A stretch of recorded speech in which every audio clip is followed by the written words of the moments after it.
Allah Subhanahu wa taala berfirman, "Walillahi 'alan nasi hajjul bait."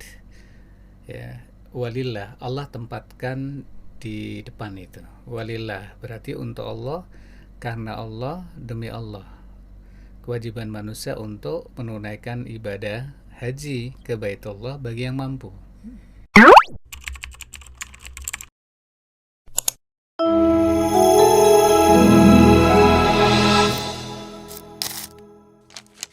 Assalamualaikum warahmatullahi wabarakatuh. Time with Eldizon. Pemirsa, kembali berjumpa bersama kami. Kali ini kami kedatangan seorang narasumber, Ustadz Ibadur Rahman, yang mana akan menjelaskan mengenai haji. Musim haji tahun 2026 ini sudah semakin dekat. Berhaji adalah impian setiap muslim di seluruh dunia. Mari kita dengarkan bersama penjelasan dari Ustadz Ibadur Rahman, apa sajakah yang mesti dipersiapkan, kemudian apa yang harus dilakukan before dan after setelah berhaji. Ya, Ustadz, Baik, Bu. Ini adalah bulan-bulan penuh kebahagiaan bagi umat Islam di seluruh dunia.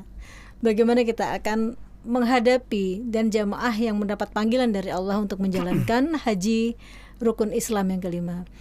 Kami berharap ada pencerahan dari Ustadz mengenai haji ini kepada jamaah-jamaah yang akan berangkat nih. Sebentar lagi akan berangkat, prepare apa yang harus mereka lakukan. Silakan Ustadz.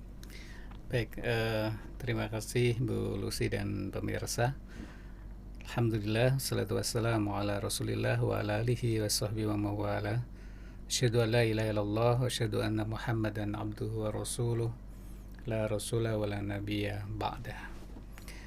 Berbahagia hari ini kita berada di suasana yang sangat membahagiakan menjelang keberangkatan saudara-saudara kita, orang tua kita, dan kaum muslimin untuk menunaikan ibadah haji sebagai rukun Islam yang kelima. Ada juga hadis yang menyebutkan menjadi rukun Islam yang keempat. Ya. Pada kesempatan kali ini kita akan membahas berkaitan dengan ibadah yang mulia ini, yaitu ibadah haji, mengingat ibadah haji ini didambakan oleh setiap muslim. Begitu ya. Setiap muslim, muslimah pasti mendambakan ibadah yang satu ini. Mengingat ibadah yang satu ini mendapatkan satu kabar gembira dari Nabi sallallahu alaihi wasallam, wal hajjul mabrur laisa lahu jazaa'un ilal jannah. Haji yang mabrur itu tidak ada balasan kecuali surga. Jadi nggak ada balasannya apa, langsung jannah, langsung surga. Walaupun kita tahu tentunya jaminan masuk surga tidak hanya untuk mereka yang bisa berangkat ibadah haji saja. Karena khawatir orang-orang atau hamba-hamba Allah yang belum mampu ya, masih miskin, nanti berkecil hati. Kalau begitu bagaimana cara saya masuk surga? Betul. Kalau hanya orang-orang kaya saja yang bisa menunaikan ibadah haji dan dijamin masuk surga. Baik, kepada saudara-saudara kita kaum muslimin yang hendak menunaikan ibadah haji, karena hari ini atau besok ya, saudara kita yang haji reguler itu sudah masuk ke asrama haji. Esoknya baru berangkat ke tanah suci. Kepada mereka khususnya dan kepada seluruh kaum muslimin, kita ingin tahu pembahasan kita ini berkaitan dengan prahaji ya. Sebelum haji itu apa yang mesti kita lakukan, apa yang mesti kita benahi? Yang pertama tentunya adalah meluruskan niat bahwa haji ini adalah karena Allah Subhanahu wa taala. Bukan untuk dipanggil Pak Haji. Kan ada ya. Ya, betul. Ya, panggil saya Haji doang gitu, atau Bu Haji gitu, Bu Hajah gitu. Tidak demikian gitu. Allah Subhanahu wa taala mengingatkan kepada kita betapa pentingnya meluruskan ibadah secara keseluruhan, lebih-lebih haji. Allah Subhanahu wa taala berfirman, "Walillahi 'alan nasi hajjul bait." Ya, walillah, Allah tempatkan di depan itu. Walillah berarti untuk Allah, karena Allah, demi Allah. Kewajiban manusia untuk menunaikan ibadah haji ke Baitullah bagi yang mampu. Juga di dalam ayat yang lain Allah Subhanahu wa taala menyebutkan, wa atimul hajja wal umrata lillah, dan sempurnakan haji dan umrah karena Allah. Jadi dibentengi di depan karena Allah, kemudian di belakang juga karena Allah Subhanahu wa taala. Nah, penting sekali bagi jamaah calon haji ya, calon haji khususnya dari negara kita, negara Republik Indonesia ini, untuk senantiasa mengingat-ingat dan berdoa, Allahumma hadhihi hajjatun la riya'a fiha wala sum'ah. Ya Allah, aku tunaikan hajiku ini ya, tidak ada riya, tidak ada sum'ah. Kenapa ini penting gitu? Karena kecenderungannya ibadah haji itu rawan riya, rawan sum'ah gitu. Yeah. Baru daftar semua orang udah tahu. Persiapan semua orang tahu, ngundang tetangga kanan kiri. Kemudian juga ketika menuju ke asrama haji atau menuju ke bandara bagi yang melaksanakan ibadah haji khusus kan, itu yang mengantarkan banyak sekali itu. Yeah. Sehingga perlu betul-betul haji ini nggak ada riya, nggak ada sum'ah, nggak ada riya pamer kepada manusia atau mencari pujian manusia atau sekedar mencari titel H di depan. Yeah. Atau hajah di depan kan, tidak demikian gitu. Sehingga perlu terus menerus berdoa, Allahumma hadi hajjatun la riya fiha wala sum'ah. Ya Allah, haji ini tidak ada riya, tidak ada sum'ah, karena memang rawan betul ya untuk melakukan riya, melakukan sum'ah itu. Kemudian yang berikutnya adalah hartanya harus halal ya. Jadi memastikan seluruh biaya haji berasal dari rezeki yang halal gitu. Ya, karena Rasulullah SAW menyebutkan, Innallaha thayyibun la yaqbalu illa thayyiba. Sesungguhnya Allah itu maha bagus, tidak menerima kecuali yang bagus. Allah itu maha baik, tidak menerima kecuali yang baik. Mungkin nanti ada pertanyaan ya, gimana kalau haji dibiayai atau modalnya adalah haram, sah atau tidak? Ini kan memang pembahasan fikih kemudian ya. Jadi yang penting itu adalah modalnya halal ya, bekalnya halal ya, sehingga diterima oleh Allah Subhanahu wa taala. Tidak kalah pentingnya adalah taubatan nasuha. Kita yakini bahwa di antara kita tidak ada yang sempurna. Pasti banyak dosa, banyak kesalahan-kesalahan gitu. Ya, taubat kapan saja. Karena Allah Subhanahu wa taala perintahkan, ya ayyuhalladzina amanu tubu ilallahi taubatan nasuha. Namun menjelang haji ini betul-betul ketika seseorang akan datang ke tanah suci, dia harus mensucikan dirinya. Jangan mengotori dirinya berangkat ke tanah suci gitu ya. Ya mungkin argumentasinya justru saya ingin suci, makanya saya berangkat ibadah ke sana supaya suci.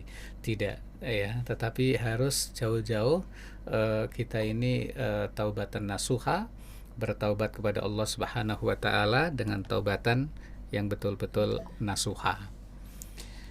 Juga bagi calon jamaah haji penting sekali untuk mempelajari ilmu manasik haji itu. Jadi memahami rukunnya, wajibnya, juga sunnah haji sesuai dengan yang dicontohkan oleh Nabi Shallallahu Alaihi Wasallam.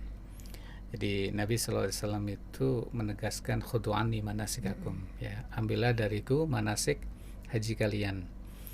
Ya, kita tahu bahwa haji ini ya adalah amal ibadah yang sangat penting. Tentunya ibadah apapun termasuk haji ini harus mengikuti contoh Nabi Shallallahu Alaihi Wasallam. Tanggal 8 Dzulhijjah Nabi kemana? Tanggal 9 kemana? Tanggal 10, 11, 12, 13 beliau kemana? Ini yang penting. Nah, kalau kita lihat hadis tentang haji yang diriwayatkan oleh Imam Muslim dari Jabir radhiyallahu anhu, bahwa pada hari awal, hari pertama pelaksanaan ibadah haji itu Nabi dan para sahabatnya ke Mina. Ya, falamma falamma kana yaumut tarwiyah tawajjahu ila Mina. Jadi tatkala hari tarwiyah atau tanggal 8 Dzulhijjah, Nabi Shallallahu Alaihi Wasallam dan para sahabatnya menuju ke Mina. Bagaimana mereka yang menuju ke Arafah, wallahu alam. Kalau kita ikut Nabi pasti benar. Nabi dan para sahabatnya tanggal 8 Dzulhijjah beliau menuju ke Mina. Sampai di Mina salat duhur, asar, maghrib, isya, subuh. Itu pun kosron bila jam'in, dikosor tapi tidak dijamak. Sehingga duhurnya 2, asarnya 2, maghribnya 3 ya, nggak bisa dikosor. Kemudian isya'nya 2 dan subuh. Jadi beliau mabit di hari tarwiyah, mabit di Mina itu semalam suntuk sampai subuh. Baru kemudian bertolak ke Arafah, melakukan wukuf di Arafah, ya, yang merupakan rukun terpenting dari haji, karena al-hajju Arafah, haji itu adalah wukuf di Arafah, mulai tergelincirnya matahari sampai terbit tenggelamnya matahari di waktu maghrib. Kemudian beliau bertolak ke Musdalifah, mabit di Musdalifah. Ya, esok harinya beliau melontar jumrah Aqabah, kemudian tawaf ifadah, lalu tahallul, ya, kemudian menyembelih hadiyu. Ya, tanggal 10-nya itu, tanggal 11, 12, 13 mabit di Mina melakukan jamarat, ya. Jamrah ula, wusta, Aqabah. Esoknya hari ula, wusta, Aqabah. Esoknya hari ula, wusta, Aqabah. Selesai ritual ibadah haji. Bagi mereka yang nafar awal dibolehkan, bagi mereka yang nafar tsani dibolehkan. Nah, ilmu tentang manasik ini perlu dipelajari betul, sehingga kita tidak melakukan ibadah kecuali didasari ilmu, ya kan? Didasari ilmu. Kalau tidak didasari ilmu nanti sia-sia, ya, seperti itu. Wallahu alam, ini sebagai persiapan sebelum melakukan ibadah haji. Iya, jadi kita untuk meyakinkan diri juga sebelum berangkat ini ya, Sat, ya. Betul. Untuk haji ini, karena memang haji adalah hubungan kita dengan Allah, ya kan, langsung kita dengan Allah di tanah suci. Bagaimana seperti kita ketahui bahwa dalam pelaksanaannya di wukuf di Arafah, kemudian kita sebagai jamaah ini, saya mengandaikan kita sebagai jamaah, kemudian ada yang ke Madinah dahulu, jamaah reguler nih biasanya 8 hari di Madinah, kemudian baru ke Mekah. Nah, dari Mekah inilah mereka baru ke Arafah, seperti itu. Nah, untuk pelaksanaan di Arafah ini, Ustaz, biasanya kan transit dulu nih, ya kan, dari Madinah kan transit dulu ke hotel ataupun ke apartemen mereka. Nah, ini apa yang baiknya jamaah lakukan sebelum perjalanan ini menuju ke Arafah? Baik, kita tahu bahwa macam-macam haji itu ada 3, ada tamattu, ada qiran, ada ifrad. Saudara-saudara kita dari Indonesia khususnya itu hajinya haji tamattu. Iya. Tidak bisa disebut haji qiran gitu ya. Haji qiran itu bagi mereka yang membawa hewan hadiyu, ya, kambing atau sapi atau onta, ya, dari kampung halamannya, dan itu tidak memungkinkan. Bagaimana mungkin kita bawa kambing kemudian kita masukkan ke bagasi maskapai penerbangan gitu ya. Iya, betul. Jadi haji tamattu. Nah, haji tamattu itu melaksanakan ibadah umroh terlebih dahulu, kemudian tahallul. Ya, jadi kita lihat pertama kan tawaf, ya, kemudian yang jelas miqat dulu ya, pakaian ihram di miqat, kemudian tawaf, sa'i, tahallul. Sesudah itu waktunya masih panjang, masih menunggu tanggal 8 Dzulhijjah. Ya.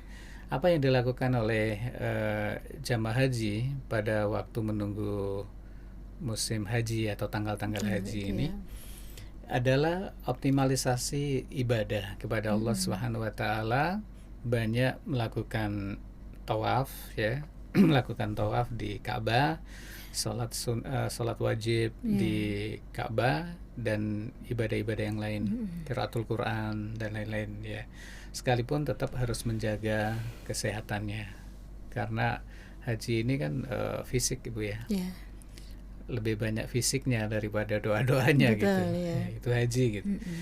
Nah, sehingga perlu adanya persiapan fisik di selain ilmu adalah fisik tadi itu, sehingga banyak juga jamaah haji yang kemudian menjelang inti ibadah ini malah jatuh sakit karena dia tidak bisa menjaga kesehatannya, makannya, minumnya dan lain-lain ya. Jadi yang dilakukan adalah persiapan mental, persiapan ilmu, persiapan iman sebelum tanggal 8 Dzulhijjah itu. Sehingga ketika pada tanggal 8 Dzulhijjah itu udah siap semuanya. Ya, siap semuanya karena akan melakukan ibadah yang inti ini jauh-jauh dari tanah suci untuk ibadah. Jangan tidur aja di sana kan gitu.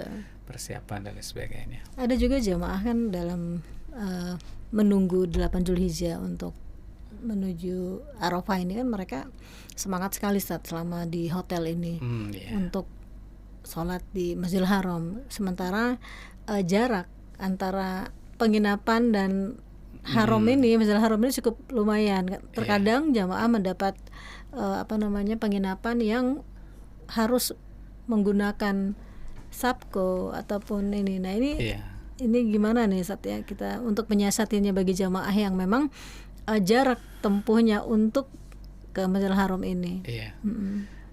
Mereka semangat untuk datang sholat di Masjidil Haram walaupun maktabnya jauh ya, hotelnya jauh ya, ada yang untuk kilo, menjaga ini stamina kilo, ini tadi ya, 4 kilo, 5 kilo dan sebagainya, karena mereka menginginkan 100.000 pahala, 100.000 kali ya, lebih baik dibanding masjid yang lain.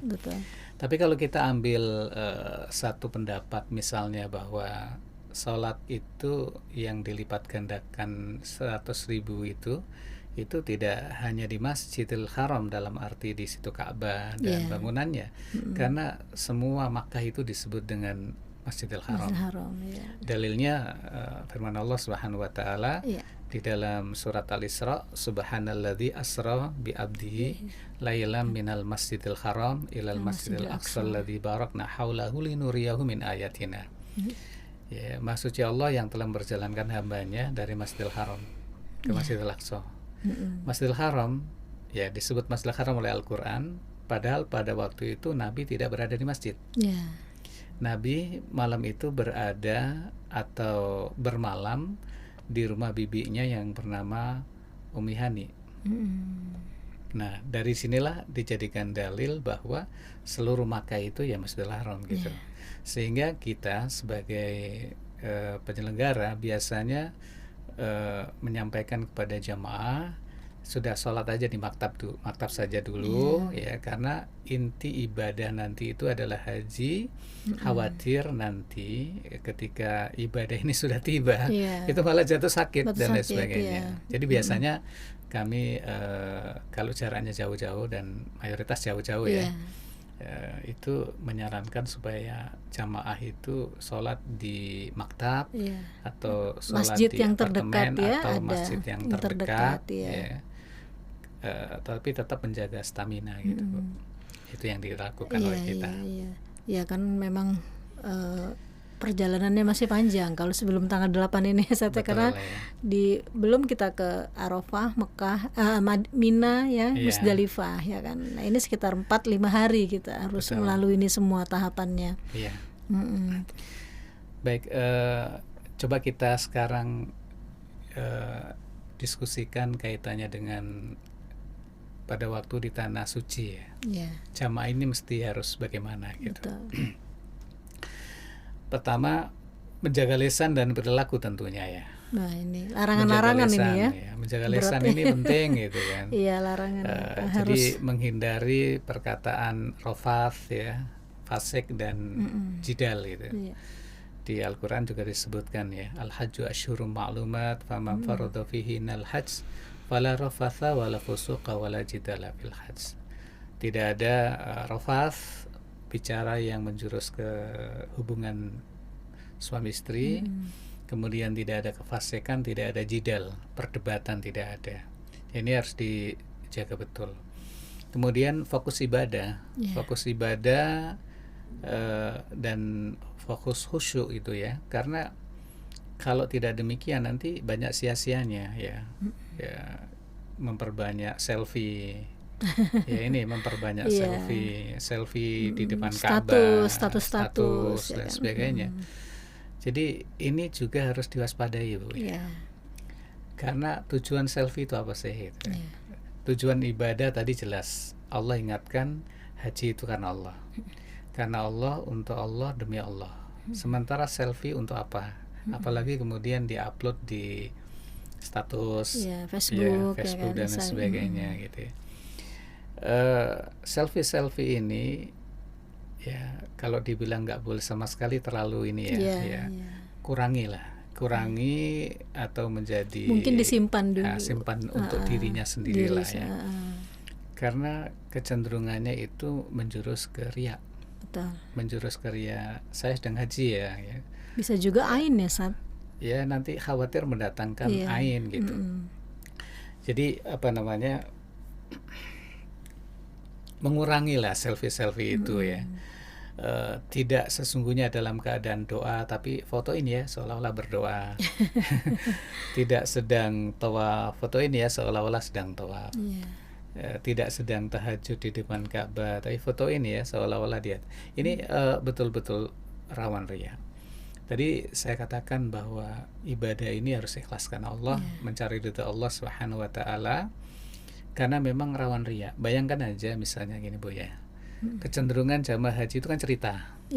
Misalnya ketika berada di maktab atau berada di apartemen gitu.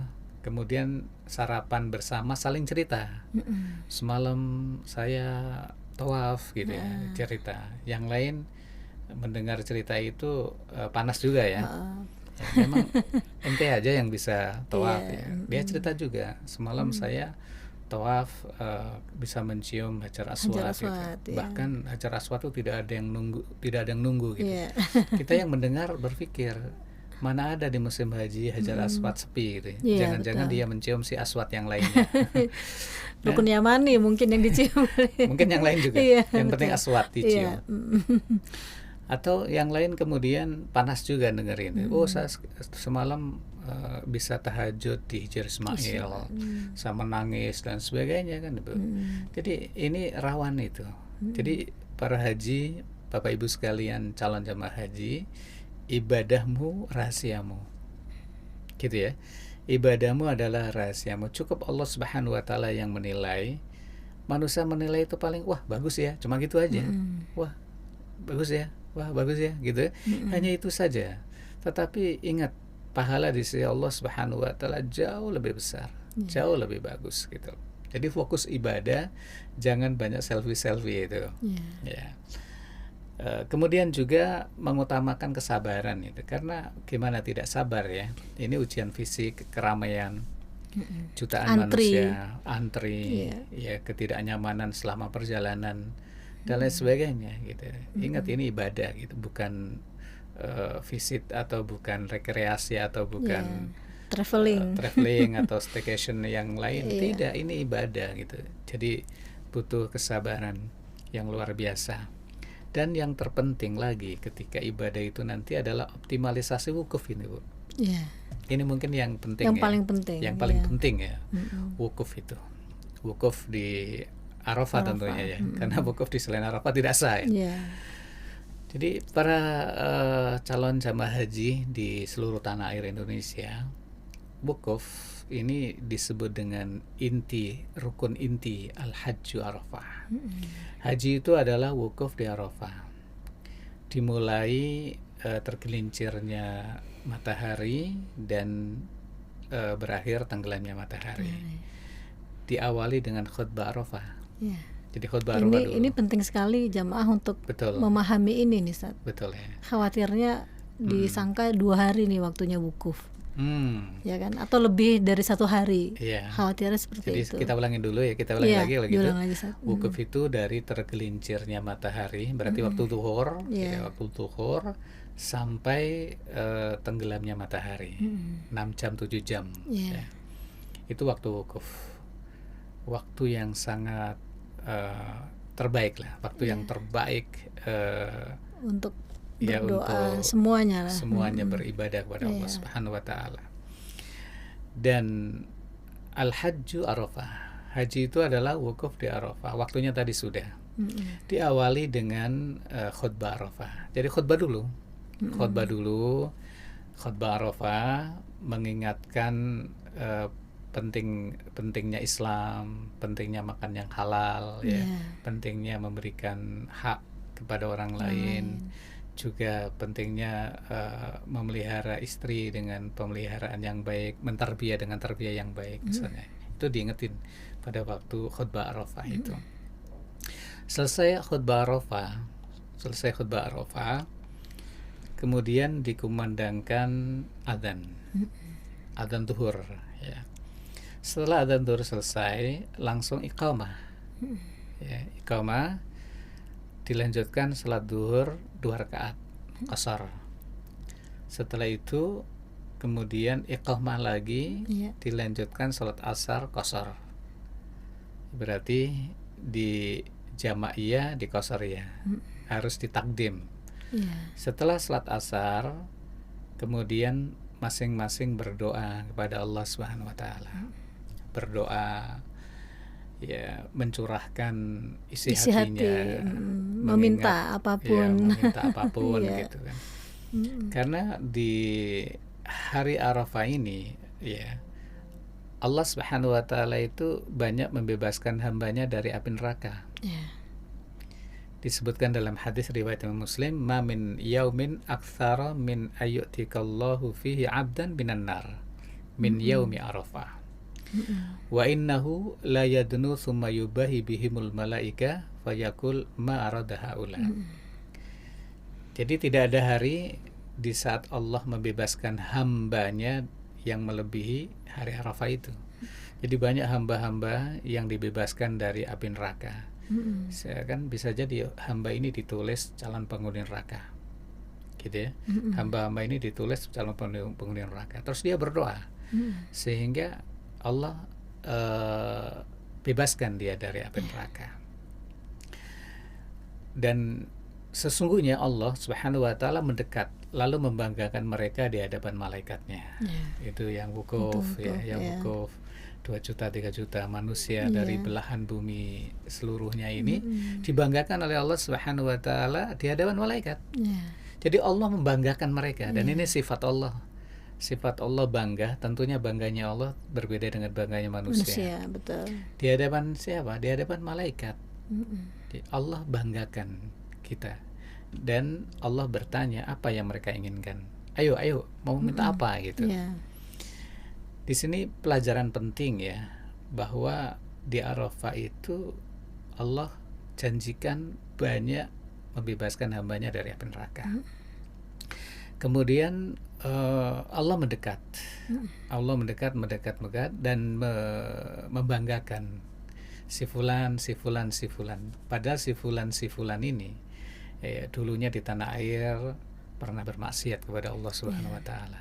Pernah berjudi, pernah mencuri, pernah korupsi, pernah, kalau korupsi beda ya. Harus ada syarat-syarat tertentu lah ya. Pernah berzina, pernah ini, pernah itu. Tapi kini hamba ini bersimpuh di Arafah. Kemudian dia mengakui dosa-dosanya, ya. Itu dibanggakan oleh malaikat, dibanggakan oleh Allah di hadapan malaikatnya. Dan ini pelajaran penting bagi para jamaah haji nanti pulang ke tanah air, ya. Ingat-ingatlah bahwa Bapak Ibu sekalian pernah dibanggakan oleh Allah. Kalau ingin bermaksiat, coba ingat-ingat pernah dibanggakan oleh Allah di Arafah. Kenapa bermaksiat lagi, ya? Kenapa tidak taat kepada Allah?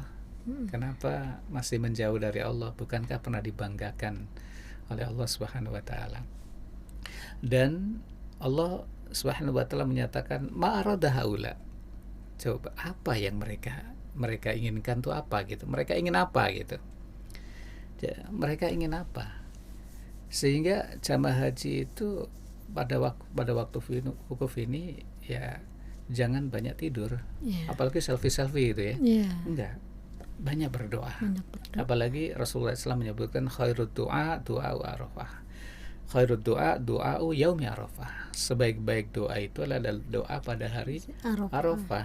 Ya, wa khairu ma qultu ana wan nabiyyuna min qabli, dan sebaik-baik ucapan yang aku ucapkan dan para nabi sebelumku adalah la ilaha illallah wahdahu la syarikalah lahul mulku wa lahul hamdu wa huwa ala kulli syai'in qadir. Banyak pengalaman spiritual ya di Arafah ini. Banyak pengalaman itu, Masya Allah, luar biasa. Setiap jamaah akan mengalami beda-beda apa yang dirasakan ya Ustaz ya. Betul ya. Ya, yang jelas hampir semua jamaah itu meneteskan air mata. Kalau sampai nggak meneteskan air mata ini, hatinya kayak apa gitu. Ya, sekeras batu dari mana itu? Kalau tidak sampai meneteskan air mata. Kenapa? Karena ia teringat dosa-dosanya. Sekedar pengalaman sedikit Bu ya. Ketika kami membimbing jamaah tahun 2006 kalau nggak salah itu ya. Itu ada seorang jamaah yang merenung, kalau bahasa sekarang itu apa ya, bengong ya, atau lamun lagi kosong gitu. Ini pagi hari di Mina mau menuju ke Arafah. Iya, saya berusaha untuk mengajak, membuka komunikasi apa yang sedang dipikirkan. Kata beliau ini, seumur umur saya tidak pernah menangis. Seumur umur saya tidak menangis dan banyak dosa-dosa yang saya lakukan. Ya, dosa ini, termasuk dosa yang sangat mengerikan lah ya. Ya, menghilangkan nyawa misalnya gitu ya. Jadi teringat tuh. Nah, apakah Allah memaafkan kesalahan saya?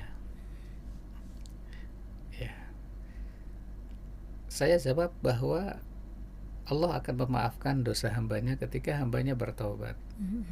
Namun kalau ada kaitannya dengan nyawa atau hal yang lain, berhubungan sama manusia lain, itu harus diselesaikan dulu gitu. Ya. Jadi Allah Maha menerima taubat. Bukankah dulu di zaman dulu Nabi pernah bercerita ada 99 orang gitu yang seseorang membunuh 99 orang. Kemudian bertanya kepada ahli ibadah tapi bukan ahli ilmu. Ya, dijawab nggak mungkin Allah terima taubat. Satu aja susah, gimana 99 gitu. Larilah ketemu dengan ahli ilmu, kemudian ahli ilmu menyebutkan Allah menerima taubatmu, tapi kamu harus hijrah, harus pindah. Ketika proses pindah itulah kemudian meninggal dunia kan. Setelah diukur ternyata daerah tujuan lebih dekat, maka ia dibawa oleh malaikat rahmah. Saya teringat hadis itu.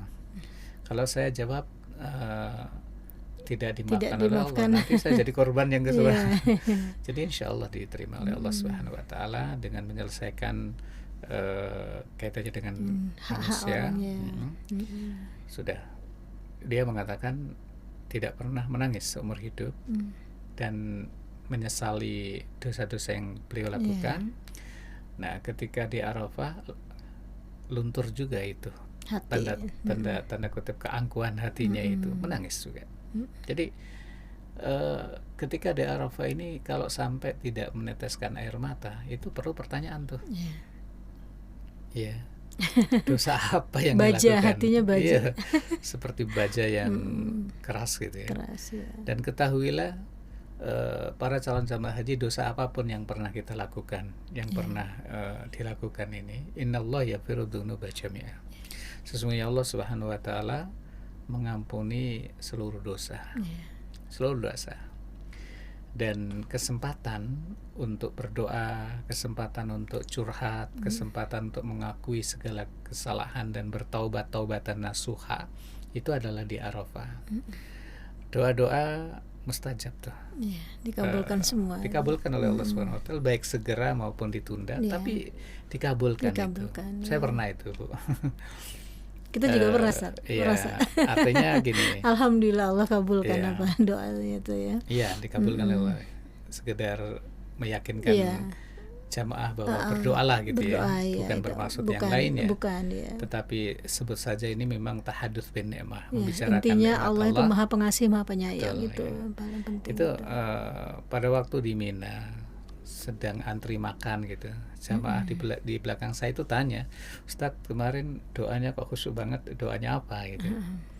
Kemudian saya jawab, doa saya adalah Allah maghfini bihalalika an haramika wa aghnini bifadlika aman siwak.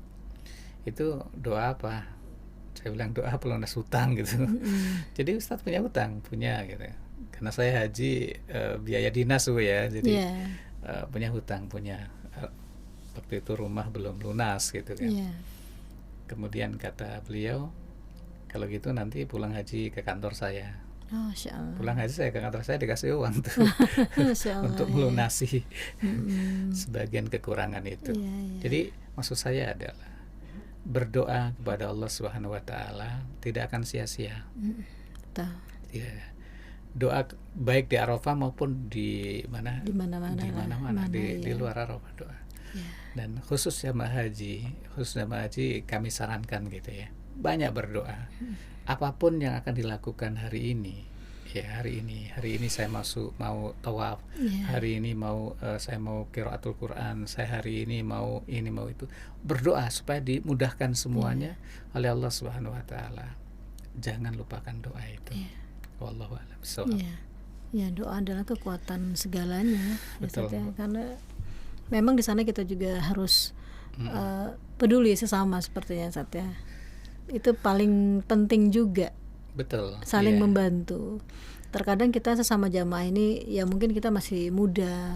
Jamaah kita satu kloter ini ada yang lebih tua atau sepuh yang memang memerlukan bantuan, ya sebaiknya ya kita mencoba untuk membantulah sesama jamaah nih, Ustaz ya. Betul. Nah, kemudian setelah dari Arafah ini wukuf ya, Ustaz ya. Kita kan ke Musdalifah. Ini gimana nih selanjutnya nih, Ustaz? Biar supaya jamaah lebih paham ini. Baik, wukuf sudah ya. Artinya wukuf tadi kita sudah sholat duhur, asar, jamak, qasar, takdim dan banyak berdoa. Banyak istighfar, banyak ampunan, mendoakan orang lain bagus. Betul. Doakan orang-orang terdekat, orang tua ya, pasangan, anak-anak. Dan doanya jangan dunia saja. Ya. Doanya itu dimasukkan surga, dunia ya kecenderungannya kan dunia kan. Ya Allah sawahku, ya Allah ternakku, ya Allah kambingku, ya Allah bisnisku ya jangan lupa doa dimudahkan masuk surga, diridhoi oleh Allah dan dimasukkan ke dalam surga sampai tenggelamnya matahari. Di akhir-akhir menjelang tenggelam itu lebih mustajab lagi. Ya.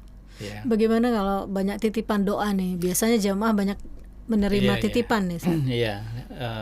Titipan-titipan doa itu kan nggak mungkin diingat satu-satu, kecuali orang-orang spesial ya dalam hidup, orang tua, pasangan, anak-anak.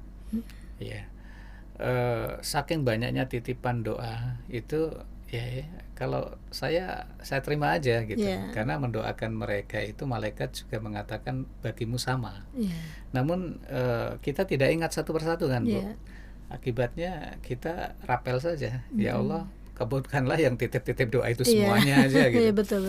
Rapel aja kan. Allah Maha mendengar, Allah mencatat Maha lebih semuanya, tahu gitu. Baik, jadi sampai tenggelamnya matahari ya. Lalu dilanjutkan menuju ke Musdalifah.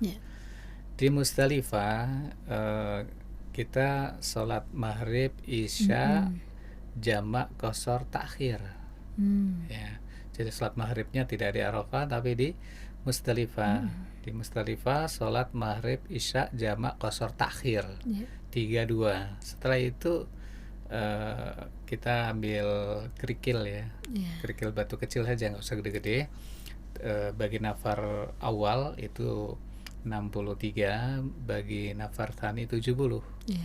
Lebihkan lebih bagus karena nanti prepare ya, persiapan kalau ada yang hilang.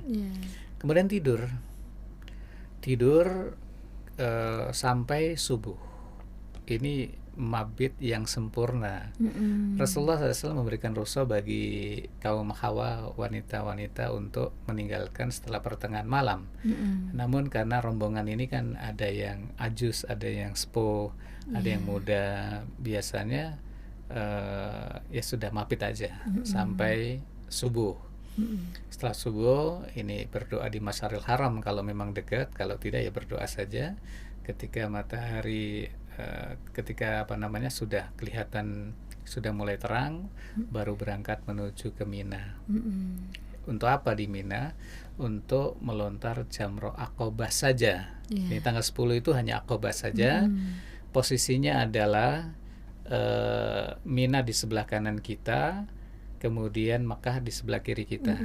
Berarti ambil posisi kiri ya. Kalau terbayang Jamarot itu ula wusta Aqobah, tanggal 10 hanya Aqobah saja. Setelah itu dilanjutkan untuk tawaf ifadah. Tawaf ifadah sebagaimana tawaf kudum tadi itu ya, pada waktu umroh ya. Jadi tawaf ifadah 7 kali meliling Ka'bah, kemudian sholat di belakang makam Ibrahim, dilanjutkan tawaf sa'i, tahallul. Tahallul selesai ya, tahallul berarti setelah tahallul sudah bisa menggunakan pakaian biasa bebas. Kemudian kalau waktunya masih longgar, menyembelih hadyu. Walaupun hadyu itu boleh disembelih pada hari-hari tasyrik, kan gitu, boleh gitu. Nah ini tanggal 10 ya, jadi sudah Aqobah, kemudian ifadah, setelah ifadah tahallul, kembali ke Mina untuk mabit di Mina. Ya, mabit di Mina, ya ini otomatis kumpul semua jamaah ini ya, semua jamaah kumpul. Ngobrol. Iya, diisi tausiah, silaturahim. Di sini ujian kesabaran, karena makan antri, minum antri, ke toilet pun. Ke toilet ini yang paling kredit ya. Betul. Di toilet dengan penuh kesabaran, karena semua orang ingin buang hajat, sehingga mau tidak mau kan antri itu. Jadi yang kaya yang miskin ya antri, nggak bisa seorang mengatakan saya duluan ya kan saya kaya, nggak ada, semuanya sama. Semuanya sama di hadapan Allah Subhanahu wa taala. Oleh sebab itu tanggalkan jabatan-jabatannya semua tinggalkan aja. Seseorang kalau tidak meninggalkan jabatannya, atributnya, nanti susah sendiri. Mau antri makan gengsi, mau antri ke toilet gengsi, akhirnya nahan-nahan malah sakit kan. Jadi nggak usah, sudah semuanya sama. Ya, atribut status jabatan itu di negeri, ya, di tanah air itu hamba Allah sama, semua sama, semuanya sama gitu ya. Baik, kita bahas selanjutnya apa ini, pasca haji ya. Pasca haji. Baik. Ya, semua orang, semua jemaah haji maksud saya menginginkan predikat haji mabrur. Yang jelas itu ya. Gimana haji mabrur itu dalam hadis riwayat Imam Ahmad ya. Rasulullah SAW itu pernah ditanya itu. Para sahabat itu bertanya, ya Rasulullah, mal hajjul mabrur. Apa itu haji mabrur itu? Kata Nabi, it'amut ta'am wa ifsa'us salam. Memberikan makanan dan menebarkan kedamaian. Sederhana. Memberikan makanan, menebarkan kedamaian. Salam, kedamaian kan gitu. Dalam riwayat yang lain disebutkan, su'ilan Nabi sallallahu alaihi wasallam ma birul hajj, qala it'amut ta'am wa thayyibul kalam. Rasulullah SAW itu pernah ditanya tentang haji mabrur. Haji mabrur, birul hajj, haji yang mabrur itu, kata beliau, it'amut ta'am, memberikan makanan dan ucapan yang bagus. Ucapan yang bagus.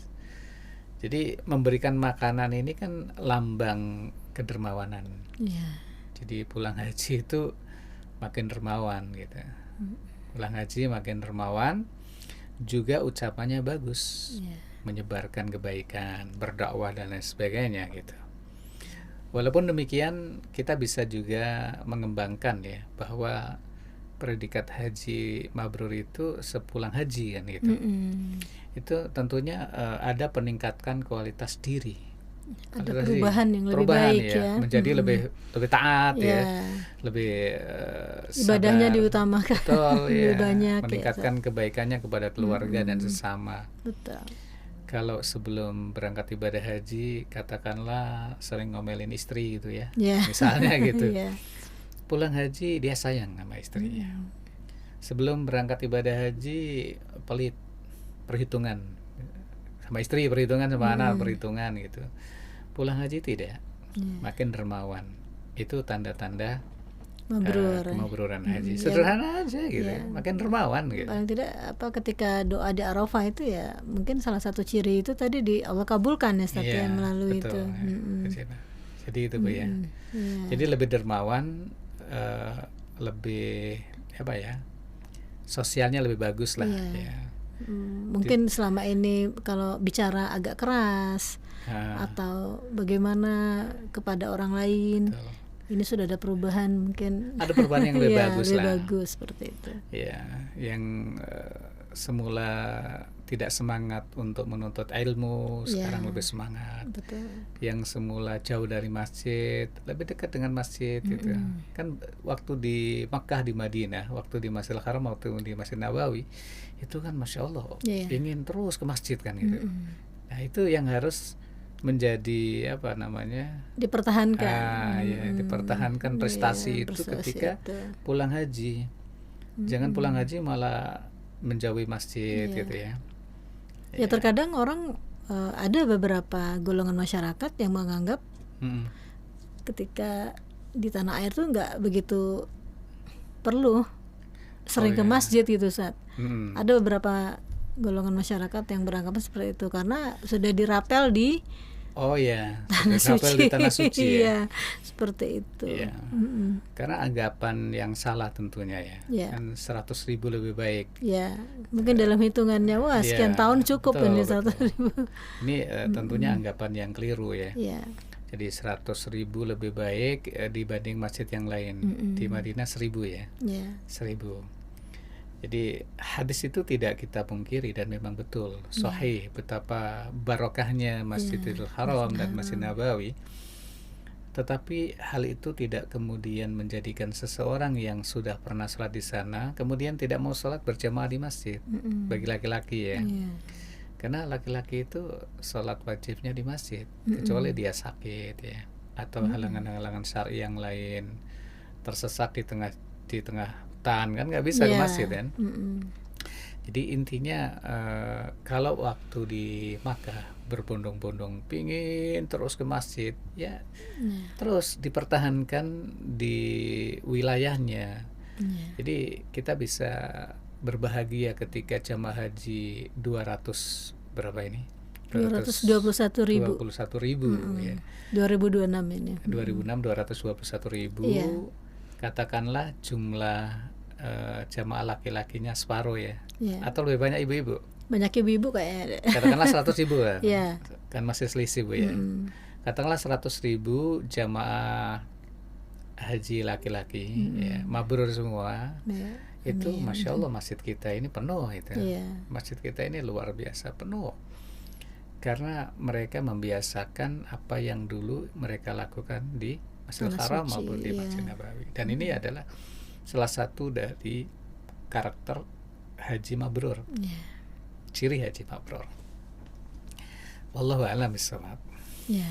Ya, kalau mengenai haji banyak sekali pembahasan yang bisa untuk disampaikan ke jamaah ini saat Betul. Terutama jamaah yang lanjut usia. Ini kita sampaikan bahwa di sana jangan sampai terpisah rombongan. Ya berharap juga satu rombongan ini saling menjaga yang lebih sepuh-sepuh ini ya Sat ya. Karena pengalaman kita yang sepuh ini terkadang mereka untuk ke masjid tidak ada teman karena tidak begitu kurang paham untuk jalan ke masjidnya ya kan, ke Nabawi ataupun ke Masjidil Haramnya. Di Arafah juga seperti itu. Jadi intinya kita juga harus care lah ke satu rombongan ini ya, Sat ya. Betul. Ya, jadi Islam mengajarkan kita ini ta'awun ya, wa ta'awanu 'alal birri wat taqwa. Saling menolong dalam kebaikan dan takwa. Ini kebaikan kurang apa lagi baiknya gitu. Ketika kita menemani seseorang menuju ke Masjidil Haram. Seseorang kita temani, ini lo wukuf di sini gitu ya. Ini doa dan sebagainya. Dan ini juga menjadi pelajaran penting bagi pembimbing haji, agar para pembimbing itu membimbing semua jamaah haji yang menjadi tanggungannya. Katakanlah satu travel gitu ya, atau satu bis. KBIH, satu bis mungkin atau ya, satu bus, lebih kecil lagi skalanya ya, satu rombongan lah sebut saja begitu. Itu pembimbingnya kan bertanggung jawab. Pembimbing haji itu tidak hanya bertanggung jawab pada waktu pelaksanaan ibadah haji saja, tetapi tanggung jawabnya sampai akhirat. Ngeri sebetulnya ya, ngeri. Kalau dipikir-pikir itu ngeri. Kalau kita sebagai pembimbing, terus yang kita bimbing itu nggak mabrur, disebabkan karena kita tidak menjelaskannya, karena kita tidak maksimal membimbingnya, itu nanti kan pertanggungjawabannya berat di akhirat itu. Jadi ini pelajaran ya. Dan pembimbing haji jangan mementingkan orang-orang tertentu. Misalnya orang kaya dipilih, ini ibu-ibu yang khusus gitu ya. Tidak, sampai yang sepuh-sepuh itu banyak pelajarannya sebetulnya.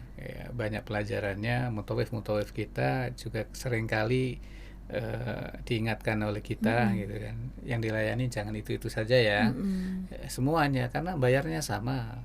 Ya, mereka mengeluarkan dana yang sama untuk dilayani yang sama, dan harus adil dalam mendapatkan haknya kan gitu. Betul.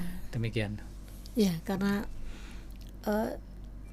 kita berdasar pengalaman aja nih Sat ya, bicara bahwa mungkin kita yang masih sehat ini, yang masih agak lebih muda, ya ada yang lebih tua, ini terkadang kasihan melihatnya kalau kita tinggalkan begitu saja di kamar ya.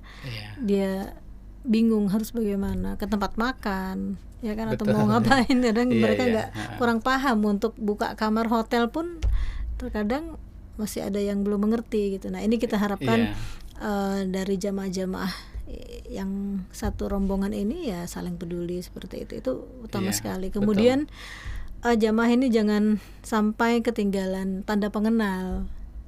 Ini hal yang sepertinya sepele tapi penting, krusial sekali ya Sat ya. Ya, tanda pengenal itu yang jelas itu identitas ya Bu ya. Identitas penting di waktu pelaksanaan ibadah haji itu sekarang nusuk kan ya. Di nusuk itu ada paspor, ada semuanya ada di situ nusuk. Makanya haji tahun 2025 yang lalu itu kalau ada razia nggak bawa nusuk langsung dibuang gitu kan, nggak peduli, dideportasi. Dibuang ke Jeddah gitu kan. Itu asli jamaah atau tidak, yang penting nggak bawa nusuk, kena razia saja. Itu saking pentingnya nusuk itu. Dan nusuk itu alhamdulillah menurut pemerintah ya, menurut informasi dari berita yang beredar dari pemerintah, tahun ini nusuknya sudah dibagikan sebelum berangkat. Di embarkasi kalau dibagikannya. Ya, kita juga berharap dari ilmu-ilmu yang seputar haji ini harus dipahami juga lebih lagi adalah ini dari untuk pembimbing. Betul. Ketua rombongan ya kan. Mereka harus paham ini Ustaz.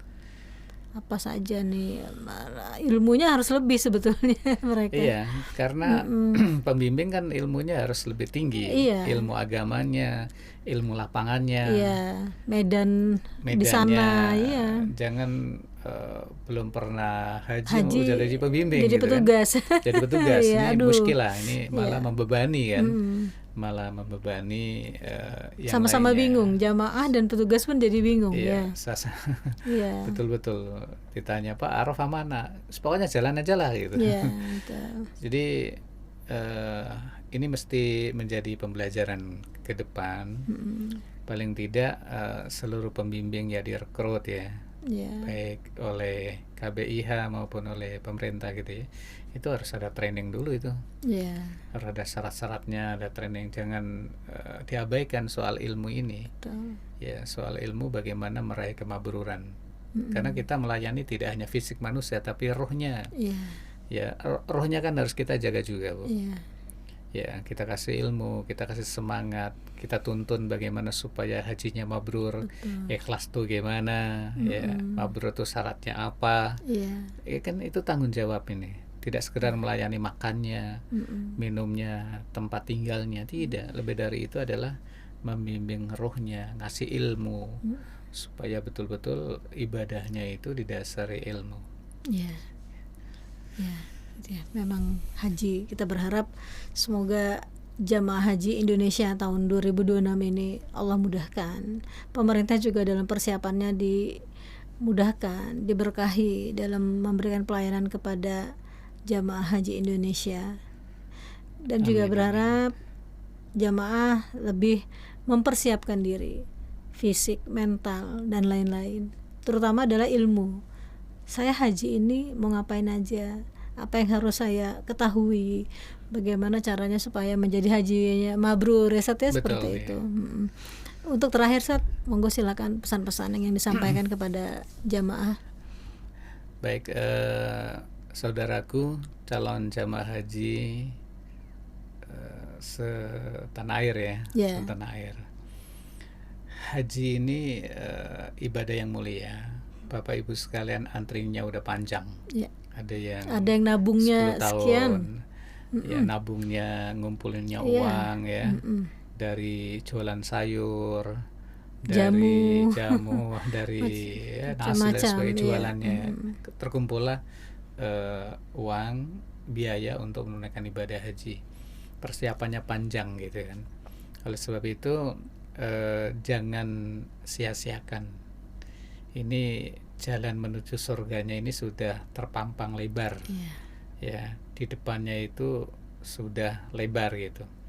Dan jangan nodai haji ini dengan keinginan-keinginan dunia gitu ya. Ya, jangan nodai haji ini karena tidak disebut atau tidak dipanggil dengan Pak Haji atau Bu Hajah gitu. Iya. Ketika seorang istri menulis di label bagasi menjelang kepulangan, tulis Hajah Fulana, kata suaminya nggak usah ditulis Hajah. Kata istrinya marah gitu, Bu. Ya Kak, saya udah haji gitu, maka saya tulis saja gitu. Kata suaminya nggak usah, kita haji itu karena Allah Subhanahu Wa Taala gitu. Istrinya masih agak bertahan gitu kan.